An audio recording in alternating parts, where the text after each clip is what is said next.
নমস্কাৰ, মই আপিল ৰহমানক স্বাগতম জনাইছোঁ ইউটিউব চেনেললৈ। চ' বহুতে কমেণ্ট কৰি আছে, ছাৰ আমাৰ মেট্ৰিক পৰীক্ষা আহি গ'ল, আপুনি এটা মটিভেশ্যনেল ভিডিঅ' বনাওক। চ' গতিকে কি আৰু মটিভেশ্যনেল ভিডিঅ' বনাব লাগে মই নাজানো, কিয়নো পৰীক্ষা আহি পালে তথাপি যদি তোমালোকক মটিভেশ্যন লাগে তেনেহ'লে তোমালোকে গোটেই বছৰটো কি কৰিছা মই গম নাপাওঁ। চ' বহুতে এতিয়া কমন বিচাৰি ফুৰি আছে, গোটেই বছৰটো পঢ়া নাই, এতিয়া কমন বিচাৰি ফুৰি আছে।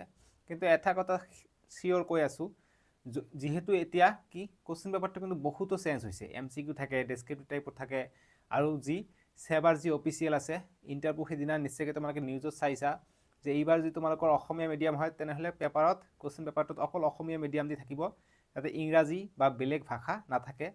ঠিক যদি ইংৰাজী মিডিয়ামৰ সকলে অকল ইংলিছ দিয়ে লিখা থাকিব, তাতে অসমীয়া কিন্তু লিখা নাথাকে।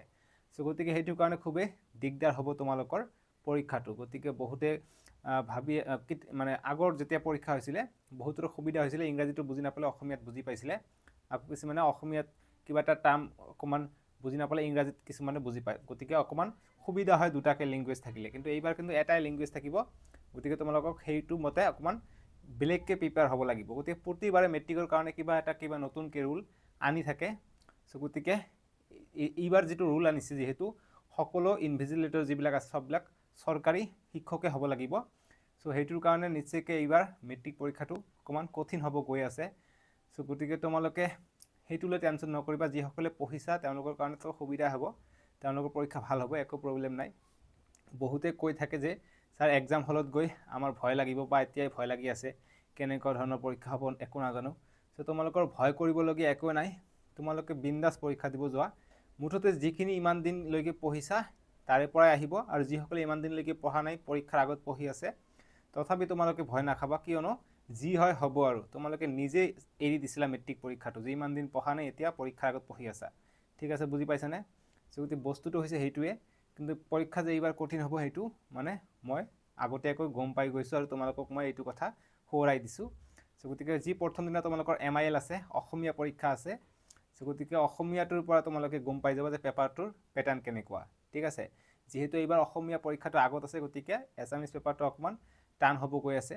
তাৰ ভিতৰত ছায়েন্সটোতো টান হ'ব, মই আগতো কৈছিলোঁ, কিন্তু ফাৰ্ষ্ট পৰীক্ষাত কিন্তু তোমালোকে একেবাৰে পেনিক হৈ নাযাবা, ঠিক আছে।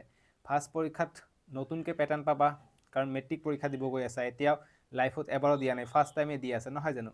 চ' গতিকে নিশ্চয়কৈ তোমালোকে ভালকৈ কুৱেশ্যন পেপাৰটো পঢ়িবা, তোমালোকৰ কুৱেশ্যন পেপাৰটো ভালকৈ পঢ়াৰ কাৰণে সম্পূৰ্ণ সময় দিয়া হ'ব, ঠিক আছে। গতিকে একেবাৰে খৰধৰটো নকৰিবা। তোমালোকে 100 নম্বৰৰ হ'ব, 3 ঘণ্টা সময় থাকিব। যিখিনি পাঠভিত্তিক প্ৰশ্ন আছে, গ্ৰামাৰ ছেকশ্যন আছে, এছে আছে, ৰচনা আছে, সম্পূৰ্ণখিনি তোমালোকে লিখি থৈ আহিবলৈ যত্ন কৰিবা, কিয়নো তোমালোকে কিন্তু অসমীয়াত কিন্তু সময়ৰ খুবেই অভাৱ হ'ব, ঠিক আছে। চ' গতিকে তোমালোকে কি কাম কৰিবা, তোমালোকৰ যিটো এছে আছে, ৰচনাটো আছে, যদি আগৰ সকলো কুৱেশ্যন তোমালোকে পাৰা তেনেহ'লে আগৰবিলাক চববিলাক কৰিবা, ৰচনাটো পিছত কৰিবা, ঠিক আছে। কিয়নো ৰচনাটো লিখিবলৈ যাওঁতে মানে যদি আৰম্ভণিৰ পৰা কৰা 1 ঘণ্টা বা 1.5 ঘণ্টা পিছত যদি আৰম্ভ কৰা, তেনেহ'লে ৰচনাতে তোমালোকে আধা ঘণ্টা 1 ঘণ্টামান খাই দিবা, তোমালোকে গমেই নাপাবা, ঠিক আছে। সেইকাৰণে আগত যিবিলাক এক্সট্ৰা গ্ৰামাৰ পাঠভিত্তিক প্ৰশ্ন আছে সেইবিলাকৰ উত্তৰ আগত কৰিবা, তাৰপিছত তোমালোকে এই ৰচনাটো লিখিব যাবা। তেতিয়া আধা ঘণ্টা সময় থাকে নে 15 মিনিট সময় থাকক, তোমালোকে থুলমূলকৈ লিখি আৰম্ভণি শেষ বিতৰণ যিবিলাক ষ্টেপবিলাক দিয়া থাকে, ষ্টেপবিলাক অকণমানকৈ লিখিলে তোমালোকে ভালে নাম্বাৰ পাবা, ঠিক আছে। আৰু যদি তোমালোকৰ হাতত 20 পৰা 30 মিনিট সময় থাকে তেনেহ'লে তোমালোকে নিশ্চয়কৈ ধুনীয়াকৈ লিখিব পাৰিবা। চ' আমি দেখা পাইছোঁ অসমীয়াত যিটো ছাবজেক্ট আছে সেইটো কোনো সময় নাথাকে ষ্টুডেণ্টৰ হাতত। চ' তোমালোকে অকণমান পটককৈ লিখিবলৈ ট্ৰাই কৰিবা, আৰু তোমালোকৰ যিটো লিখাৰ ধৰণটো অকণমান বঢ়াবা, ঠিক আছে।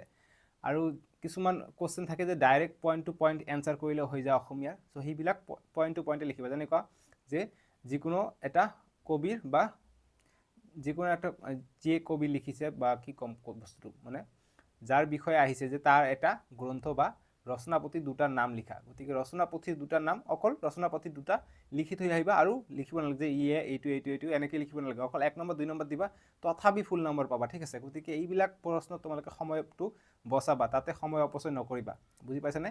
ডাইৰেক্ট এনচাৰটো কৰি দি আহিবা, সুবিধা হ'ব। কাৰণ অসমীয়াত আমাৰ সময় মেনেজমেণ্ট কৰাটো, টাইম মেনেজমেণ্ট কৰাটো খুবেই দৰকাৰ, নহ'লে আমাৰ দিগদাৰ হৈ পৰিব। আৰু তোমালোকে পৰীক্ষাৰ আগমুহূৰ্তলৈকে এটা হ'লেও এছে তোমালোকে লিখিব ট্ৰাই কৰিবা, এনেই আৰু, ঠিক আছে, এনেই লিখিব ট্ৰাই কৰিবা, একো নাই। তোমালোকৰ যি আহে মুখস্থ যিমানখিনি হৈছে বা যিমানখিনি জানা সেইখিনিৰ পৰা এবাৰ লিখিব ট্ৰাই কৰিবা, তেতিয়া তোমালোকৰ যিটো স্পীডটো আছে স্পীডটো আহি পাব, বুজি পাইছেনে অসমীয়াত কিন্তু তোমালোকৰ স্পীডটো মেটাৰ কৰিব বহুত বেছি গুণে সো এইটোৱে মোৰ অন্তিম ভিডিঅ' তোমালোকৰ অসমীয়া পৰীক্ষাৰ আগত যিখিনি ইম্পৰ্টেণ্ট দিছে সেইখিনি তোমালোকে নিশ্চয়কৈ পঢ়িছা বা সেইখিনি জানা বুলি মই আশা কৰোঁ অকল কমনৰ ওপৰত ৰিলাই কৰি নাথাকিবা যে যিখিনি কমন দিছোঁ সেইখিনি পঢ়িম আৰু বেলেগ নপঢ়িম তেনেকুৱা নকৰিবা কিয়নো কমনবিলাক যদি নপঢ়াই তোমালোকৰ পৰীক্ষাত ফেইলো কৰিব পাৰিবা ঠিক আছে গতিকে ফেইল কৰিলে আকৌ দিগদাৰ হৈ যাব সো গতিকে আমিতো কোশ্চেন কটা নাই যে মই এইটো কোশ্চেন কাটিছোঁ গতিকে মই দগাই দিছোঁ এইটোৱে আহিব গতিকে সেইটো নাহিবও পাৰে ঠিক আছে সেইকাৰণে কমপ্লিটলি ইম্পৰ্টেণ্ট মোৰে ভিডিঅ' হওক বা বেলেগৰে ভিডিঅ' হওক অকল ইম্পৰ্টেণ্টখিনি চাই নাযাবা ইম্পৰ্টেণ্টখিনি চোৱাৰ উপৰিও বেলেগো চাবা বুজি পাইছানে আৰু যিসকলে গোটেই বছৰটো পঢ়ি আছে তেওঁলোকৰ কাৰণেতো একো অসুবিধাই হোৱা নাই তেওঁলোকে নিশ্চয়কৈ 95-99% লৈকে পাব পাৰে আৰু যিসকলে ইম্পৰ্টেণ্ট লৈ ফুৰি আছে বা পৰীক্ষাৰ এমাহ বা পৰীক্ষাৰ আগে আগে পঢ়া অকণমান ষ্টাৰ্টহে কৰিছে তেওঁলোকৰ কাৰণে অকণমান দিগদাৰ হ'ব কিয়নো তেওঁলোকে অকল পাছ কৰিব বিচাৰি আছে বা কিছুমানে কোনো মতে আৰু ফাৰ্ষ্ট ডিভিজনটো মান সন্মানটো ৰক্ষা কৰাৰ কাৰণে ফাৰ্ষ্ট ডিভিজনটো ল'ব বিচাৰি আছে সো গতিকে একো নাই তোমালোকে ভালকৈ পঢ়া মনোযোগ দি পঢ়া পৰীক্ষাৰ আগা ৰাতিও কিছুমান ষ্টুডেণ্ট এনেকুৱা আছে পৰীক্ষাৰ আগা ৰাতিও পঢ়ি এক্সামত গৈ পূৰা ফালি দিয়ে ঠিক আছে লেটাৰ উঠায় 60 মাৰ্কৰ ওপৰত উঠায় সো গতিকে তেনেকুৱা ষ্টুডেণ্টৰ ভিতৰত যদি তোমালোকে আছা নিশ্চয়কৈ কমেণ্ট কৰিবা যে ছাৰ আমি ওৱান ডে বিফৰ এক্সামৰ ষ্টুডেণ্ট ঠিক আছে যি কি নহওক অসমীয়া এক্সামটো তোমালোকৰ ভাল হ'ব মই আশা কৰোঁ তাৰপিছত নেক্সট ছ'চিয়েল ছায়েন্স এক্সাম আছে মই সেইটোৰ কি ষ্ট্ৰেটেজি ফ'ল' কৰিব লাগে সেইটোৰ ওপৰত মই নিশ্চয়কৈ ক'ম অসমীয়াত মুঠ ষ্ট্ৰেটেজিটো হ'ল পইণ্ট টু পইণ্ট এনচাৰ লিখিবা আৰু স্পীডত লিখিবা ঠিক আছে সো এইখিনি আৰু অসমীয়াত আৰু কি ক'ম নিজৰ মাতৃভাষা নহয় জানো সো এইখিনি আৰু বাই বাই টেক কেয়াৰ